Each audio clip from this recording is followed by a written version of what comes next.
Orugallu lorry owner association Gorrekunta lorry union ఆఫీసులో సమస్యల గురించి మాట్లాడుతుంటే ఎల్బీ నగర్కి చెందిన షేక్ మజార్, వరంగల్కి చెందిన Sheikh Saddam son of Mumtaz lorry driver వీరు పాత కక్షలు మనసులో పెట్టుకుని నాపైన నానా బూతులు తిడుతున్న, ముఖంపై పిడిగుద్దులు గుద్దినారని, బాగా కొట్టారని, నన్ను క్రింద పడేసి కాళ్ళతో తన్నుతూ చేతులతో విచ్చలవిడిగా కొట్టి నన్ను చంపుతా అని బెదిరించారని, ఈ విషయంపై నాకు న్యాయం చేయగలరని వరంగల్ జిల్లా కాసిబ్గా వివేకానంద కాలనీకి చెందిన ఠాకూర్ సురేందర్ సింగ్ వేడుకున్నారు. గొర్రెకుంట గ్రామంలో ఓరుగల్లు లారీ అసోసియేషన్ మధ్య చిన్న గొడవ జరిగింది. ఆ గొడవ దీనివల్ల జరిగిందని వాళ్ళ లారీ యజమాని బట్టి తెలుసుకున్నాం. చెప్పండి అన్న, ఇవాళ ఇద్దరి మధ్య దీనివల్ల గొడవ జరిగింది, దానికి కారణం ఏంటి? మావానికి వాళ్ళ ఆఫీస్కి వెళ్ళింది. సీరియల్ విధానంలో గొడవ జరిగింది. గొడవ జరిగితే గతంలో ఇద్దరి మీద మదర్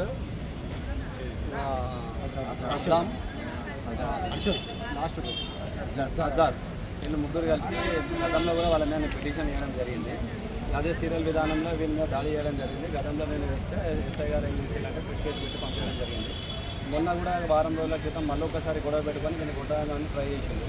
నేను వద్దు నాన్న కొట్టుకోవద్దు ఇట్లా అంటే ఒక పెద్ద మనిషి ఉండి, పీటర్ అని ఒక పెద్ద మనిషి ఉండి, మీరు ఇట్లా కొట్టుకోవద్దు, ఏదైనా తప్పు జరుగుతా నన్ను ఇంకోసారి నాకు చెప్పులు మెడల్ వేయండి, నేను జరగకుండా చూసుకుంటా రాకేష్, ఇంకోసారి మీ తమ్ముడిని వాళ్ళు గోరు అని మాట్లాడడం జరిగింది. నేను ఆఫీస్ నుండి తిరిగి వెళ్ళిపోయినా. మళ్ళీ ఇవాళ ఏం చేసిందంటే కావాలనుకునే సీరియల్ విధానంలో నారాయణ బండి విషయంలో వాళ్ళ మాటలు జరిగి వీడు వాళ్ళ మధ్యలో ఓన్లీ ఆ పనికి పోతే కావాలనే కష్టపూర్వకంగా మనకి రక్తాలు వచ్చినట్టు కొట్టిండు. కుట్లు కూడా పడ్డాయి. మన ఎందుకంటే వానికి ప్రాణ పరిస్థితి వాళ్ళతోనే పూర్తిగా ఉన్నది. గతంలో కూడా నా బండి ఓరుగల్లు లారీ స్టేషన్లో నేను ఒక నెంబర్ని, వీళ్ళు చెరొక బండి ఉన్నది, నేను ఒక నెంబర్ని. నా బండిని నేను రెండో బండి కొనుక్కోవడం వల్ల నా బండి కూడా 8 నెలలు ఆపింది. ఎందుకు ఆపిల్లానంటే నేను ఆకు గుర్తుకు ఒక ప్యానల్లో ఆపోజిట్ ప్యానల్లో నిలబడ్డా. వీళ్ళకు అది కక్షపూర్వకంగా మనసులో పెట్టుకొని మా అన్నను, మా తమ్ముడిని, నన్ను, మా బామ్మర్దిని ఇట్లా వీళ్ళు ఏం చేస్తారంటే ఫ్యామిలీ వైజ్గా ఒక్కొక్కరిని గొడవలో దిగడం, గొడవ పెట్టడం జరుగుతుంది. ఎందుకు అని అంటే 8 నెలలు నా వెహికల్ ఆపిల్లు. 8 నెలలు ప్రతి నెల 27,600 రూపాయలు ఈఎంఐ కట్టిన. 8 నెలలు నా బండికి సభ్యత్వం ఇవ్వలే అన్న సెకండ్ బండికి. అదే వాళ్ళ బండ్లు మీరు వచ్చి ఆఫీస్లో ఎంక్వైరీ చేసుకోండి. వాళ్ళ బండ్లు టుడే అంటే ఇవాళ వస్తే రేపటి నుండే సీరియల్ విధానంలో ఎక్కినాయి, బండ్లు నడిచినాయి అన్న. ఇప్పటికి కూడా వాళ్ళ ప్రతి విషయంలో వీళ్ళు ఇట్లే వన్ సైడ్గా మమ్మల్ని టార్గెట్ చేసుకుంటా, మమ్మల్ని ఇదే వాళ్ళు లెక్కలు ఇవ్వడం లేదు. ఇప్పటివరకు వాళ్ళు ఇప్పటివరకు వాళ్ళు వచ్చిన కానుండి వాళ్ళ కాల పరిమితి అయిపోయింది. ఇది అయిపోయినా ఇట్లాంటి విషయాలు మనం ఎవరితో చర్చ చేస్తే వాళ్ళ అన్న కొడుకులు, వాళ్ళు, వాళ్ళ ఫ్యామిలీలు, వీళ్ళకి తెలిసిన వాళ్ళందరూ కలిసి ఇట్లా దాడిలకు దిగబడి కొట్టడం జరుగుతుంది. ఇలా చూడండి అన్న, మా తమ్ముడికి మొత్తం కుట్లు పడ్డాయి. హాస్పిటల్ తీసుకెళ్ళిన రక్తం మొత్తం ఇక ఏ రేంజ్లో రక్తం కారిందో కూడా మీరు గ్రహించగలరు. ఇప్పుడు లోపల అన్న దవడ లోపల కుట్లు పడ్డాయి. హాస్పిటల్ ఇప్పుడు నోరు తెరవరాదు, కొద్దిగా మాట్లాడరాదు, అందుకే నేను మాట్లాడడం జరుగుతుందన్న. ఇది ఏంటనంటే ఇది ఇంత వాళ్ళ కాల పరిమితి అయిపోయి కూడా దౌర్జన్యాలకు అన్నిటికీ వాళ్ళు మా మీదకి రావడం జరుగుతుంది. మనము ఇప్పుడు ఏం లేదు, మనకు కావాల్సింది ఏంటంటే రేపు ఎవరైనా నించొని ఎవరైనా కానీ మనకు లెక్కలు రావాలి. ఆఫీస్లో లెక్కలు రాలేదు. మనము ఇప్పుడు అవి కూడా అడగట్లేదు. మేము ఇవాళ దాకా ఏ మీటింగ్లు పెట్టలేదు. వీళ్ళతో నిరుతానామని ఓన్లీ లోపల పెట్టుకొని మేము అడిగింది లేదు, చేసింది లేదు, కక్షపూరితంగానే కావాలని మమ్మల్ని కేసులలో ఇరికేయడము. ఇవాళ గతంలో కూడా 10 కేసులు ఇవ్వడం జరిగింది మా ఫ్రెండ్స్ మీద. ఇదే కథ వాళ్ళకు ఎవరు కరెక్ట్ మాట్లాడినా వాళ్ళ మీద ఇట్లా దౌర్జన్యాలకు పాల్పడడం, ఇట్లా చేయడం, గొడవలు పెట్టుకోవడం, బండ్లు ఆపడం, కాంట్రాక్టర్లను బెదిరియడం, ఇట్లాంటివి గతం నుండి ఇప్పటివరకు జరుగుతూనే ఉన్నాయి. కాంట్రాక్టర్లే మాకు తిండి పెడతారు వాస్తవానికి, కాంట్రాక్టర్లను కూడా బెదిరియడం జరుగుతుంది. ఇది ఈయన వాస్తవానికి నారాయణ అన్న ఈయనను చూసుకోవాలి. ఈయన వాస్తవానికి అసోసియేషన్ ఫౌండర్, మేము కూడా ఫౌండర్లనే, ఒక 15-20 మంది ఉన్నాం. ఆయన కూడా ఫౌండరే. ఓనర్లకు ఎంత మంచి చేసినా ఈయన మీద వెలిగేషన్లు లేకుండా ఈయన ఎన్ఆర్ అదే ఇప్పుడు మేనేజర్లు ఎవరన్నా ఈయనకు కాల్ చేసి చెప్తారు. ఈయన చెప్పిన దానికి వీళ్ళు మాట్లాడడం పోయి ఈయన మీదనే రివర్స్ కావాలని ఈయన అసోసియేషన్ నుండి ఎల్లగొట్టాలనో భయభ్రాంతులకు గురి చేయడమో, ఇవాళ కూడా ఈయనను పిలిపించి వార్నింగ్ ఇచ్చి ఇక్కడికి రాని గుద్దలు దమ్ముంటాను వాళ్ళే పిలిచి వీళ్ళ మీద దాడి చేయడం జరిగింది. ఇవాళ ఈయనదే ఇదే ఈ గతంలో వాళ్ళకి ఏం జరుగుతానే లావాదేవీలు, ఈయన డబ్బులు కొట్టింది ఇవన్నీ లావాదేవీలు వీళ్ళే ఉంటే ఈయన గొడవల దీన్ని పిలిచి కొట్టడానికి జరిగిందన్న.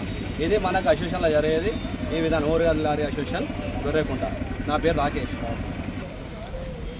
వరంగల్ ఉమ్మడి జిల్లా లారీ అసోసియేషన్ వేముల భూపాల్ గారు వచ్చారు. వీళ్ళని పంపించడానికి వాళ్ళు ఏం జరిగిందో మాట్లాడదాం.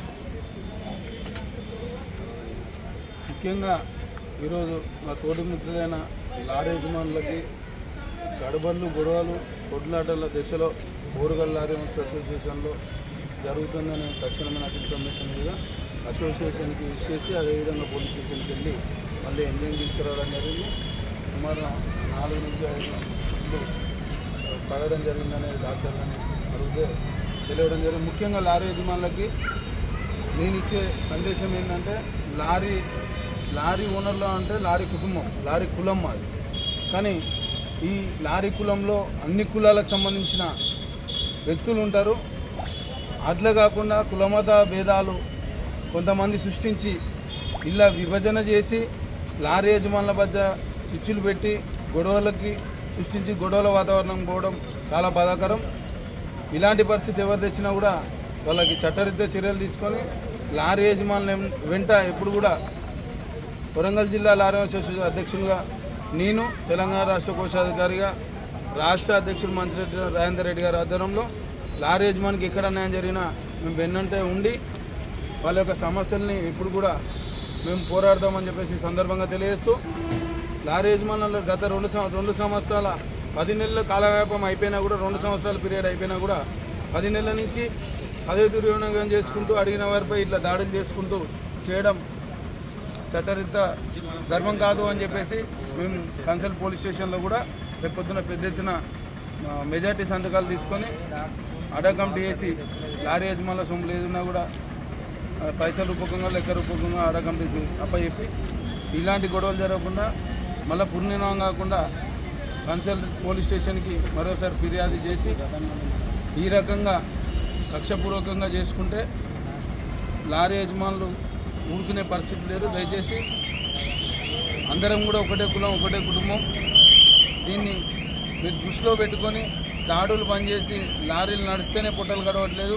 అలాంటిది ఒక 8 నెలలు ఒక లారీ యజమాని లారీని ఒక దొడ్లో పెట్టి ఆపి వాళ్ళ కుటుంబాన్ని రోడ్డు మీద పడే దశలో పట్టుకుపోయారు. గతంలో రాకేష్ అనే వ్యక్తి అదే సీరియల్లో అదే అసోసియేషన్లో వాళ్ళ కుటుంబానికి సంబంధించిన వ్యక్తులు లారీలు కొనుక్కుంటే వాళ్ళ సంతోష లాభాలకి పదవిని అడ్డు పెట్టుకొని పదవి దుర్వినియోగం చేసుకోవడం చాలా బాధాకరం.